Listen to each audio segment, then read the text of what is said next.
Welcome back to episode 2 of my quick tip series, 5 ways to win multiple offers in a red hot Silicon Valley market.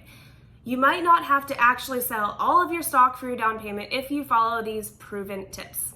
I'm Shannon Ellison with the Walker team of Intero. Let's dive into tip 2, the preparation.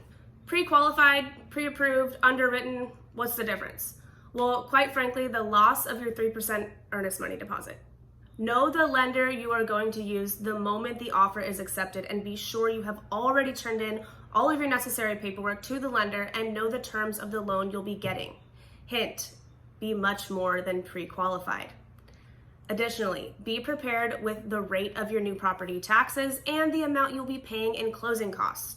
Knowledge is always power. That puts you in a position to know exactly what you can comfortably afford and your walkaway offer price. Also understand the purchase contract inside and out. Your realtor should take the time to explain it all to you and be able to answer all of your questions. There should be no surprises when you get your dream home.